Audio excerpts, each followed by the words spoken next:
Even one down the sideline, and he's got Cass Allen over the top. Big down the sideline. Touchdown. His signature move and his signature performance. Allen, big ball one more time. 58 yards this time. You're listening to the Bruin Bible. This is your host, Will Decker, bringing you UCLA football content all throughout the year for LA Football Network. What is up, Bruin Bible listeners? Will Decker, your main host here with the Madman in the cut. Big news out of Westwood today. Not only did we were right on an inkling of truth coming our way with Deshaun Foster, he actually becomes the head coach for UCLA after a wonderful, team meeting that they had where the players celebrated passionately. I think it's an interesting hire, and I think fans should come in with an open mind. There's a lot of thoughts I have on the hire. I'm very excited to get your thoughts. First and foremost, how are you doing this week as we have come back from Vegas last week? A fun time covering the Super Bowl. Yeah, Will, obviously it was such a treasure for all of us to be together, Super Bowl Radio Row, especially you and me, some really funny stories that we'll be able to share with our audience at some point, and some stories we won't be able to share with our audience at any point. But always such a pleasure to be with you, and obviously the weekend with the Super Bowl and the gatherings and the parties. I want to offer my deepest condolences, to you, Thriller, for I know what a huge 49ers fan you are, and that was a very tough way to lose the game. I mean, it was such a thrilling game and longest Super Bowl ever played in terms of only the second ever overtime, and it literally went to the final seconds of that first overtime session. Really could have been anybody's game at any point. But I know how much that game meant to you. So my heart aches for you today, as it does for all the Niner fans. Yeah, it sucks, man. There's no two ways about it. It absolutely blows. This is my third Super Bowl I've witnessed as a fan, third loss. So it's just, I feel like I'm in Buffalo Bills territory at this point in time, which sucks. But man, it's a bright new day for UCLA. Deshaun Foster, we were pretty bummed when he left to go to the Raiders as running backs coach. There's little tidbits here and there. He came back and threw out the first pitch at the UCLA softball game. He was in town. And when this coaching stuff is kind of stirring up, you're kind of paying attention to who's around, who's in town. Foster was on campus. And listen, I think for a February hire, if you're able to structure the coordinators around him properly, I think this could be a really good hire long term. I'm a little worried he's never been an offensive coordinator at the very least. He's only been a running backs coach. I think that associate head coach title was very big for him to be considered. That Chip put him under last season. But, I think you want a guy that, bleeds blue and gold. And, unlike Chip, where it was very black or white on who enjoyed his tenure and who did not, Deshaun Foster's universally loved within the Bruins community. So a lot of positives there. Give me your take, man. What's your initial thought process with D. Foster coming back and making Westwood his home as a coach? Yeah, well, if you recall, we had an article on LAFB just 36 hours ago, and I sort of laid out some candidates, 7 candidates in total, and I said, look, Martin can go in one of 3 directions. He can go with stability, he can go with splash, or he could go with specificity. And under the stability column, it ended up being Deshaun Foster was one of the candidates there, along with Jerry Neuheisel, David Shaw, and so forth. And so he chose that route. And so I always thought Deshaun Foster was a very credible candidate. You said it best, Will. I'm actually very excited about this because for all of the shortcomings in terms of inexperience, look, we've all been there as individuals where we're in a new environment, in a new job, in a new place, in a new circumstance. But that doesn't stop your ability to learn, to grow, and to be able to adapt to new situations. And the one thing that's undeniable, Will, is his record as a running backs coach, producing 4 consecutive NFL running backs from the likes of Kelly and Felton to Brown and Charbonnet. This has been a perennial top 10 rushing attack the last few seasons. You have a guy who was a decorated alum and can walk into any recruit's house and say, I know what it takes to get to the NFL. I played in a Super Bowl. I lost the Super Bowl to Tom Brady. Believe me, I know what it takes to be at the absolute highest level. And then you said it best, Will. He's young. He's hungry. this is going to be a destination job for Deshaun Foster. This is where he went to school. This is where he began his college career, both as a player as well as a coach. He spent his entire coaching career outside of 1 year at Texas Tech and about 10 days with the Las Vegas Raiders with the blue and gold of UCLA. And he bleeds the university. He bleeds the program, and he's going to give everything he can for it. And so when you saw the players react the way they did and just completely, it was a mosh pit, it sort of reminded me, Will, in a lot of ways of about 10 years ago when the USC players so desperately wanted Ed Orgeron to be the coach when he was sort of the interim. USC ultimately went in a different direction with Steve Sarkisian. But this is that moment where UCLA got their coach-o. And so I think this is something that is very significant moving forward. And for all the naysayers out there about this role, look, given the timing, given the circumstance of who else was out there, I don't think that Martin Jarman could have done better than Deshaun Foster in terms of fit. He's rewarding loyalty. He's rewarding family. He's rewarding stability. And he's rewarding someone that wants to be here long-term. And you can't argue with that. Yeah. And, I think there's something to be said about a guy that his dream destination is already the job he has, and I think Chip, for a large portion of his time in Westwood, yeah, he stayed out for the 5 years that he was here, but I think just him sniffing those NFL jobs and ultimately taking the Ohio State jobs, which is going to be like a launch pad for him to get back in the NFL in a year or two when he wants to be the offensive coordinator. It felt like he had, was looking on the overside of the fence, in a lot of different ways. Foster, I could see him, if he's successful, keeping this job as long as he wants. I think that's a very big positive there. We know his track record in the running backs room. He's been sensational. Josh Kelly was a walk-on at UC Davis, 2-star recruit, came down to UCLA, turned him into an NFL back. Demetric Felton was a wide receiver, really did not know, the ins and outs of the running back position. Foster coaches him up. He's a 5th-round pick for the Cleveland Browns. Charbonnet, I know people say that he was a top 50 recruit, but his confidence was smashed. He got benched by a pretty lousy Michigan team before they were able to turn it around. He was looking for new, hope and coming back to the West Coast. It seemed like Foster gave him that confidence immediately, and Charbonnet went off to the races. And then Britton Brown, TJ Harden's there. And that's the biggest thing, man. I think from an offensive standpoint, I don't see Garbers leaving. You've seen the, support coming from this UCLA community on the hire, and mostly from the players. It is like unanimous from the players, it sounds like. And, when you're likely going to lose a year or two at the very best, even if you did hire that Tony White, even if you did hire one of those guys, you have the chance to be bowl eligible immediately this year if everything goes well, and maybe trend upwards for the next 2 to 3 to 4 years or however long it's going to be. So I think there's a lot of positives here given the timetable. I mean, would I have preferred Jed Fish? Yeah, of course. Would I have preferred Jonathan Smith? Yes. I mean, even Ryan Grubb and, Sharon Moore were names that we've talked about in length. But it's February, man. This is like the end of free agency. You're like looking just to get that one extra guy that can help you get to the next level as opposed to the superstar talents. And I think Foster fits that, man. I think there's a lot of good stuff. Grade me from an A to an F what this hire would be for Deshaun Foster and UCLA, Madman. Will, I think it's a B+, considering everything that you mentioned it, Will, so well.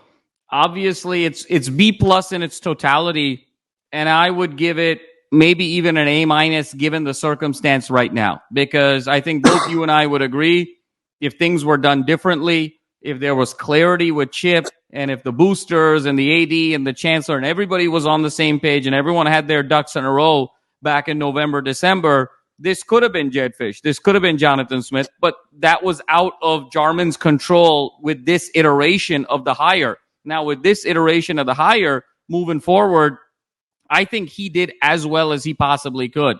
I know you and I had talked about, and you know how I felt in terms of potentially a David Shaw, potentially a Pete Carroll. It sounds like those guys, either Jarman wasn't willing to step too far over the line with a Pete Carroll or a DeAnton Lynn. And then it also felt like some guys who were former coaches really want to take a step back, Will, just given the changing landscape of college football.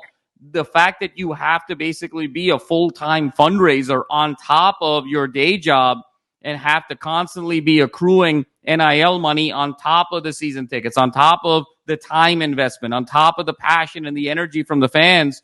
A lot of these coaches are saying, look, we want to sit back and see if there's some regulation here. You're seeing regulation from the Dartmouth standpoint of the unionization of players, of potentially players actually now getting paid directly from the athletic department of universities. That's something that could really drastically change college financing and college accounting within the next 12, 15, 18 months. And so I think a lot of the historical coaches, a lot of the veteran coaches said, look, if I've got the money and I'm feeling pretty good about where my career is and I don't have to come back and coach in terms of from a financial standpoint, I'm going to sit back and watch and see what happens this year or two and then jump back in at the appropriate time if things converge. And so I think Jarman was facing that.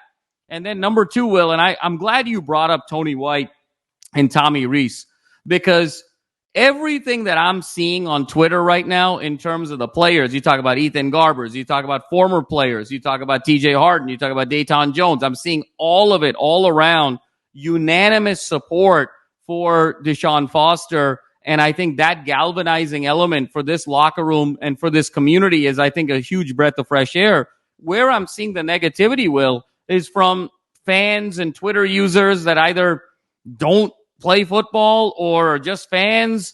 And the criticism is really puzzling to me. And Will, I have a rhetorical question for you. When did Tony White become Vince Lombardi? I mean, when you go back and look at the resume, and I'm not trying to take shots here at Tony White, but Tony White's 44 years old. Deshaun Foster is 43 years old. Tony White has been a defensive coordinator for 5 years. Arizona State, Syracuse, Nebraska. Those teams were 26-35 in the 5 years that he was the defensive coordinator against very mediocre competition. He was in the Pac-12 in 2019 when the Pac-12 was very, very mediocre. In 2022, he was in the ACC with Syracuse when the ACC was very mediocre. And last year, he was with Nebraska in the Big Ten when the Big Ten was very mediocre. And I know that he gets a lot of credit for having Nebraska be the 11th ranked defense. But Will, that is such a top-heavy conference with the likes of Michigan and Ohio State are really the only two teams that can score in that conference. They gave up 45 to Michigan. They didn't play Ohio State. It's very easy to stat pad defensively in a very weak conference. So I don't really understand how Tony White all of a sudden became Vince Lombardi, going 46-35 as a defensive coordinator. And I also don't understand how Tommy Rees all of a sudden became Bill Walsh. I mean, when you look at his 3 years at Notre Dame as an offensive coordinator and his 1 year at Alabama as offensive coordinator, his first 2 years, Will, Brian Kelly was still there. And I think there was very much of an Eric Bieniemy situation where when Brian Kelly is there, even though you're the offensive coordinator, what are you really doing? His third year with Notre Dame is when Brian Kelly moved on. And oh, by the way, that Notre Dame team went 9-4. They lost to Marshall at home. And they only scored 27 points against the USC team that had given up 46 to Tulane, 45 to UCLA, 48 to Utah. They only scored 27 in that game. And then he follows it up this year, offensive coordinator for Alabama, obviously the GOAT in Nick Saban. But Alabama had their worst offense in a decade. So when did Tommy Rees become Bill Walsh? And when did Tony White become Vince Lombardi? I don't understand this at all. And so the fact that there was this perceived gap between Deshaun Foster and these other candidates was ludicrous. It was laughable. It was a pure comedy in terms of what I saw on Twitter. I think the only guy, Will, with all of the candidates that we had laid out, where if he had gotten the opportunity to get, probably was a better guy than Deshaun Foster, to me, was PJ Fleck. I think if he could have gotten PJ Fleck, that would have given an A in terms of this situation here. But obviously those talks broke down fairly early in this overall timeline. To get Deshaun Foster at this stage, given the other candidates, given the timing, given the circumstance, for me, Will, it's an A- higher in this overall circumstance. And I think Deshaun is going to be young. He's going to be hungry. He's going to be motivated to really prove all the doubters wrong. It's going to come from his heart. It's going to come from his soul. The players are going to play so hard for him. And UCLA is finally going to start feeling like a football culture moving forward. And I've always said this, Will. I've always wanted the UCLA football coach to have a 15, 20-year run, kind of the way Donahue did. That's the way you do it at UCLA. You can't use UCLA as a stepping stone job to other places and ultimately get sustained success. You need to have somebody that thinks of this job as a calling, that this is their destination. This is what they were supposed to do. And I believe both Deshaun Foster and Jerry Neuheisel have that ethos in mind. And the fact that Deshaun Foster is here, I think, sets the stage very powerfully. A lot of criticism that Martin Jarman has gotten in the last few months, and rightfully so. But I think he thought out of the box here. It's a bold move. It's a courageous move. I think he needs to put the right coordinators now around Deshaun Foster, have some more outgoing personalities potentially around Deshaun Foster, but that's doable. And I think if you do that, you're setting yourself up for success. So this is a huge day for UCLA, and we should all be very excited moving forward. Yeah, I'm similar with you. I've got a B- right now. I think the only thing holding me back from a B+, A- is the coordinator experience. I think it's going to be eerily similar to Deion Sanders in the early years, where he's a figurehead, he's the motivator, he's going to get out on the recruiting trail. I think he's going to kill it as a recruiter, if I'm being honest. Just knowing his passion for UCLA and the pro resume and all that jazz that comes with Deshaun Foster being your head coach. The coordinator hires are going to be huge, very, very big. I really like those. And just kind of pivot on your point on Jarman, I think the more we start to read the tea leaves, and Jarman has been under a lot of scrutiny with the fan base. I think, just from my personal standpoint, I'm not saying he's perfect. I'm not saying he goes without blame.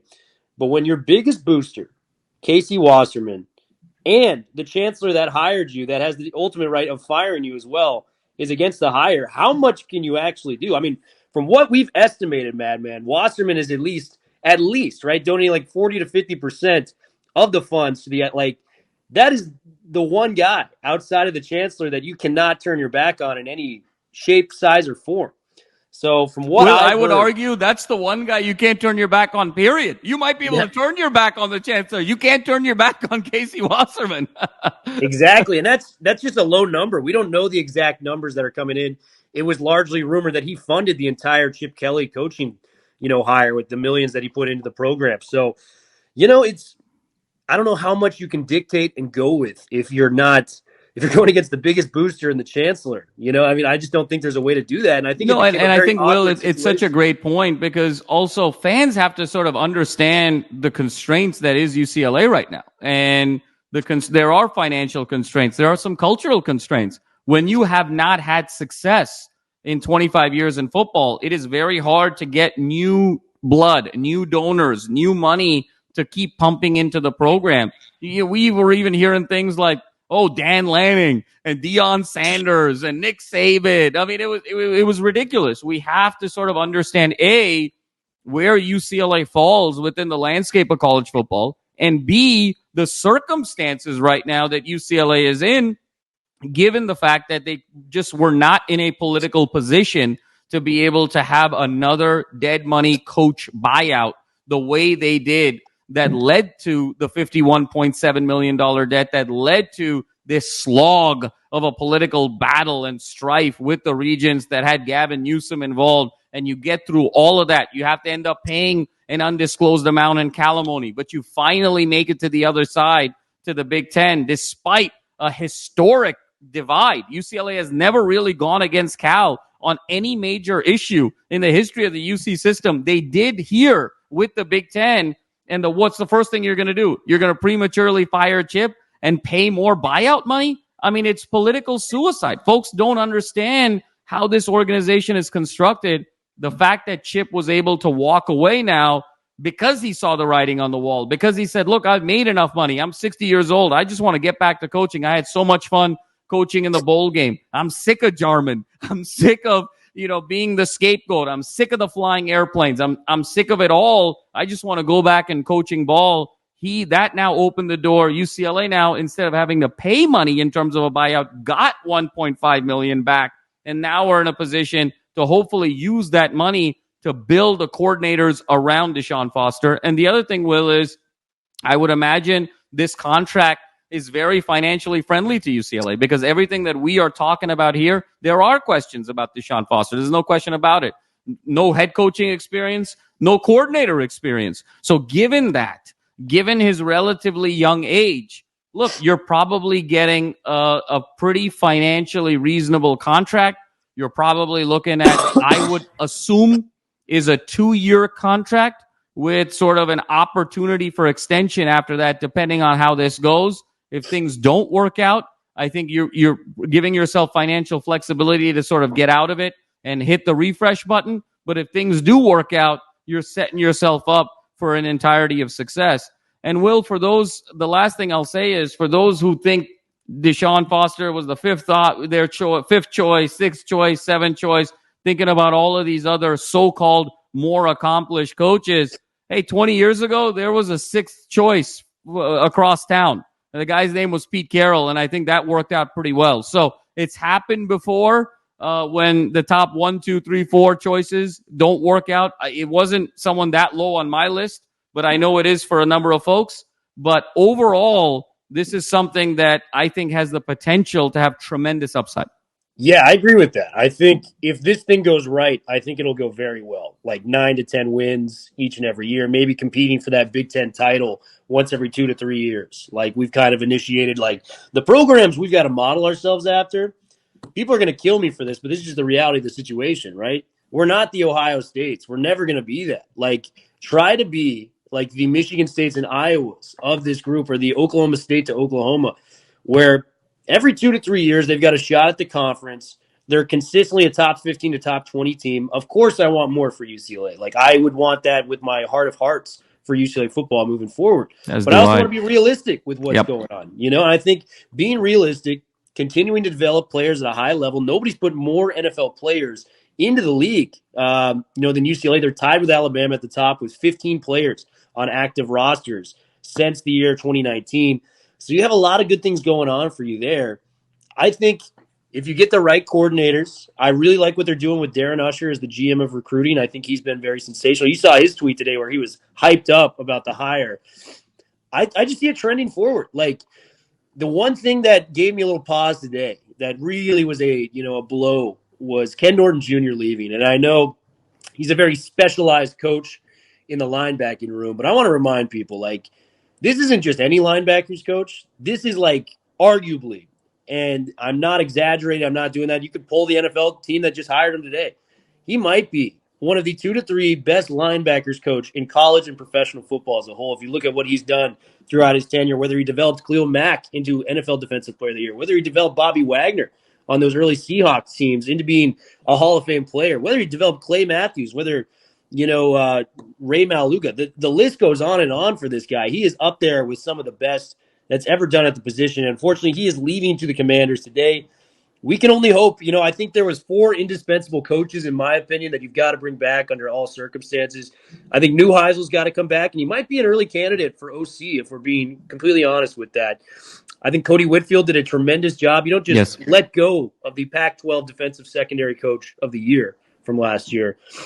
Malloy, I thought he did a tremendous job with the defensive line. I'm cool with him continuing to be the defensive coordinator. Obviously we'd like Lynn back, but I don't think he's a bad option given the development he did with the Murphy twins, with Latu, with, Jay Toya, things like this. I'm very high on Malloy and what he's going to bring to the table next year.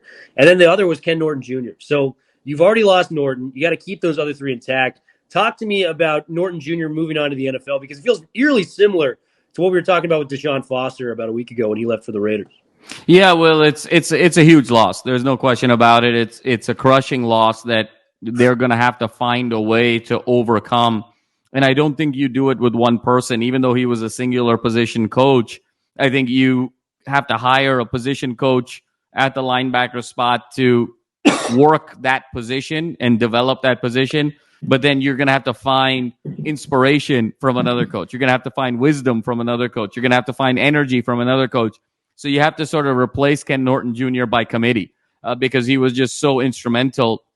And you can't help but wonder the timing of the situation, Will. There's, I think, a couple of scenarios that are out there that once the writing became pretty clear on the wall with Chip moving forward, was he sort of shopping the way Deshaun Foster was shopping for NFL jobs without knowing that Deshaun Foster now is the coach? And maybe does that sway? I mean, look, Deshaun Foster was basically the Las Vegas Raiders coach for what, 8 or 9 days? Kingsbury, right? I mean, it was unbelievable. There's nothing stopping Ken Norton Jr. from coming back. And so I promise you that I think if I'm Deshaun Foster, one of the first calls I'm making is to Ken Norton Jr. and saying, my man, how can we get you back? I mean, like, this is sort of a new energy. It's fresh.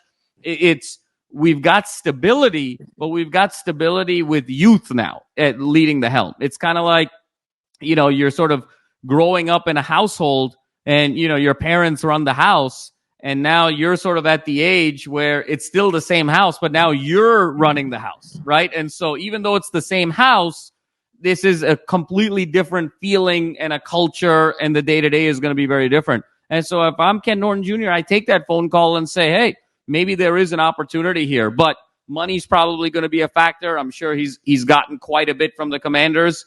And then there's also, I think, the element of Ken Norton Jr. has to kind of think about his style a little bit. I think Ken Norton Jr. responds, at least over the course of his career, to head coaches that are older than him. The likes of the Pete Carroll, the likes of the Chip Kelly. Is he going to be comfortable reporting to somebody younger than him? So there's an element there in terms of personality that you have to take into consideration. But absolutely massive loss, Will. We wish Coach Ken Norton Jr. all the best and all the success in the world. But again, and it's so funny, right? We were just talking about this a couple of days ago. Even when Deshaun Foster left, I said, Will, there's something that tells me this isn't goodbye. This is just see you later. He's going to come back in some capacity, down the line. This is sort of a see you later. I didn't think it was going to be this quickly, but he came right back. And I have a similar feeling with Ken Norton Jr. It may not be 5 or 6 days from now, but I see an opportunity for Ken Norton Jr. to come back in the future. Wish him all the best. And whatever is best for him, he needs to pursue moving forward, both financially, from a personality fit standpoint, organizational fit standpoint, and so forth. But again, the Bruins are going to have to do this. If he does not come back, they're going to have to replace this by committee, because the sum is so much greater. The sum of the parts is so much greater than the whole when it comes to Ken Norton Jr. I've got a theory for you. I was mulling this over. I love it when the Thriller has theories. The Thriller theories, baby. The theory of Thriller. I can't wait to hear this. We got a theory, man. So, Deshaun Foster, head coach. Nothing has been solidified yet. I was thinking of which offensive coordinators we could potentially get. And I think what we've really done good is, especially this offseason, we've tried to mirror what Dan Lanning is doing up in Oregon. We got Washington Jr., the defensive line coach, to come down from Oregon. We got Darren Usher.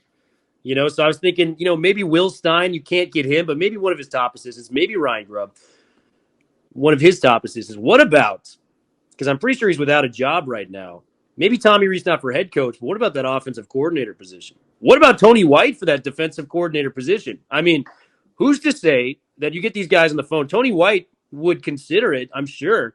He's a former UCLA Bruin. He clearly is passionate about the program. I know some people are going to balk at this statement, but to me, if he wants to take that next step, doing it at his alma mater makes a lot of sense. And Reese, I mean, we've seen the ties, man.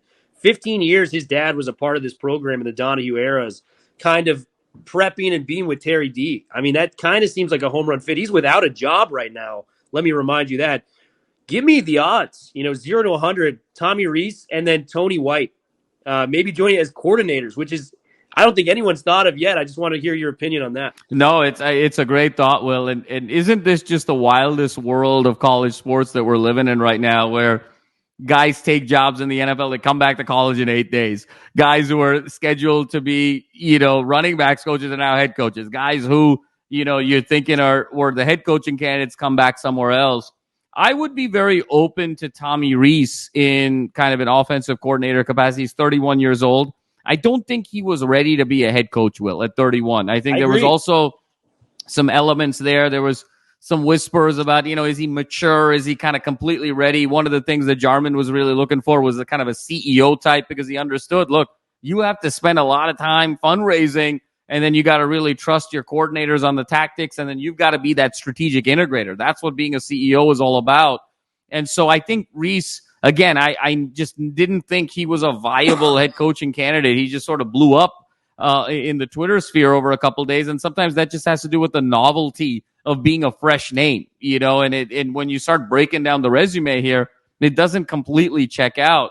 I think Rees could be a really nice fit. You mentioned his dad was obviously, he's been a director or in some capacity of player personnel in the NFL for the last 30 years, since 94 up to now. And then from 1979 to 1994, he was an assistant coach and head of recruiting, one of the head recruiters for Terry Donahue. So a lot of strong UCLA ties. I really like that. I'd love to kind of see the interplay there with Jerry Neuheisel and Tommy Rees, because I also think that maybe this is a moment here for Jerry Neuheisel to step into a bigger role. He's earned his stripes. He's bought his time. He's another guy that the players love. He's the similar age as Tommy Rees. So, why don't you sort of reward the loyalty the way you reward the loyalty with Deshaun Foster? So my preference would be, depending on where the skill set is, I think if they can work well together, I really like Tommy Rees from an offensive coordinator position. And I think Tommy Rees, correct me if I'm wrong, Will, is he out of a job, or is he with the Browns right now in kind of a special teams capacity? He may be with the Browns.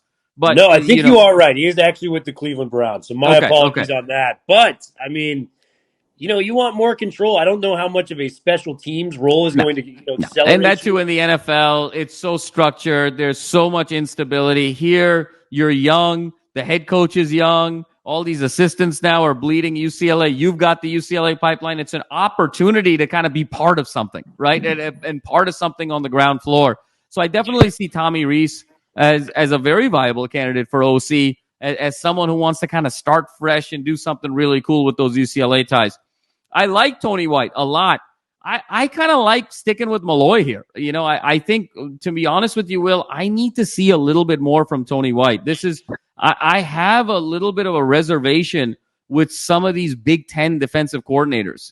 Some of these Big Ten defensive coordinators from Iowa and Wisconsin.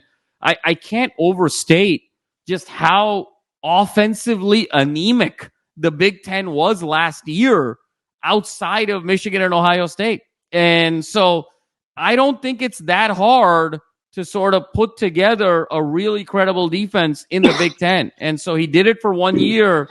I would actually need to see a little bit more if I'm going to take the risk of disrupting kind of the continuity with Malloy. I would need to have a little bit more assurance of upside that this guy's really, truly kind of that next great defensive mind. I'm not saying he can't be. I'm not saying he won't be in the future. But if you just look at the body of evidence right now, Will, I don't see enough of a body of evidence there for me to say supersede a Malloy. So to your point, just on the spot here, my initial instinct is I would probably stick with Malloy, but I'd really consider Rees for that OC job. Yeah, I think that's a fair kind of, place you arrived at, if you will. I think for me, if Tony White was offered the job, similar salary, similar everything, that's his alma mater, right? If Deshaun really rolled out the red carpet from him and said, hey, you're not going to be a head coach this year, but hey, come on down to Westwood. Like, we love you here. We miss you. You're a Bruin of all Bruins. Like, come on down, see what we got. And I don't think it's insulting for him because he's only been a defensive coordinator for, 3 to 4 years at this point in time. I think he can come in here for a year or two, really maximize his stock at his alma mater, and then take a head coaching job. I don't think he was totally the number one choice for me personally. I get the ties. I get that he's a hungry young coach out there, but I think there was, some better options that I would have leaned towards in that front. Last guy I got for you, Madman. If I'm Deshaun Foster right now, this guy I definitely know is out of a job. Eric Bieniemy for offensive coordinator. I mean, what's holding you back? This guy developed, he was the running backs coach just like Deshaun was from 03 to 05. This guy, like we said, and we've talked about it lengths, this guy has connections to the NFL that would blow recruits' minds. Like, oh, I'm with a quarterback right now. You want to FaceTime Patrick Mahomes, 3-time Super Bowl champion, best in the game right now. That's who you model yourself after? He's a friend of mine, as well as Andy Reid. I know what they do to get to where they are. So come in and learn from me. I actually instilled half of the offense that he runs. Let's run it through you. Like, what kid wouldn't want to hear, hey, we're gonna play you like Patrick Mahomes does with the Chiefs.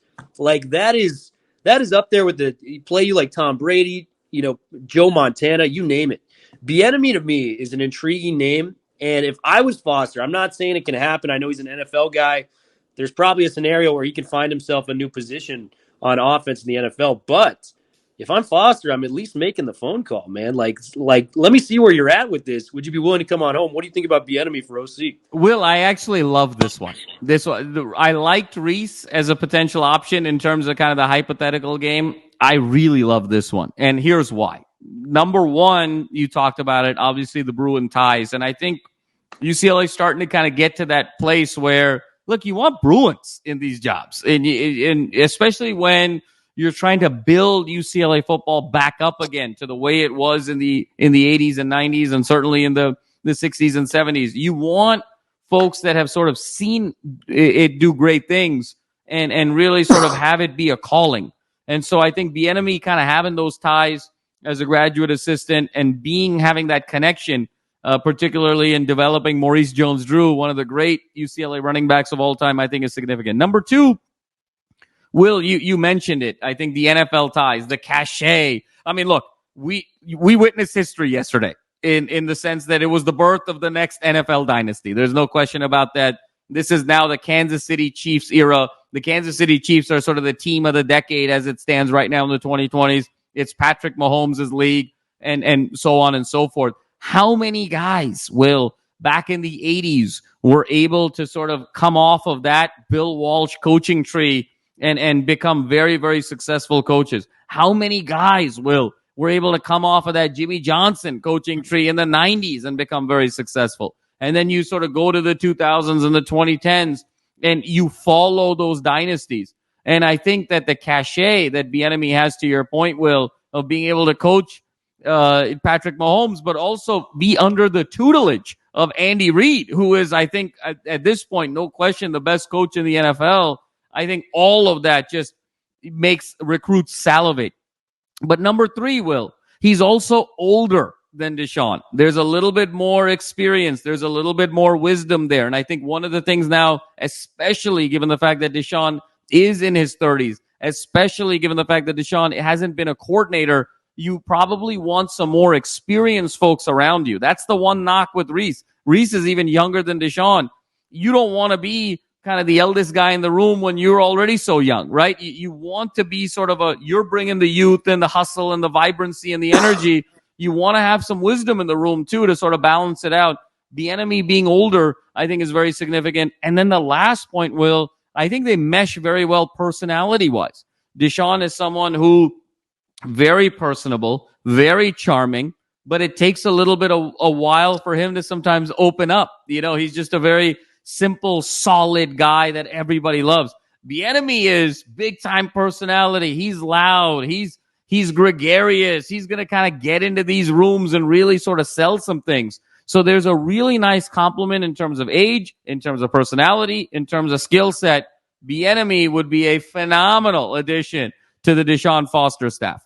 Yeah, I just see a lot of parallels there. And the only thing that would freak me out about that is the longevity of that. Because if he has success early, like we know he can, he's probably off to greener pastures would be my thought process on that. But, I mean, if he's willing to take it for a year or two, why not, why not? The phone? Let's see what happens. It has been a whirlwind of a day. Deshaun Foster named as soon as I woke up in the morning as the next head coach of UCLA football. It's a day we're going to remember.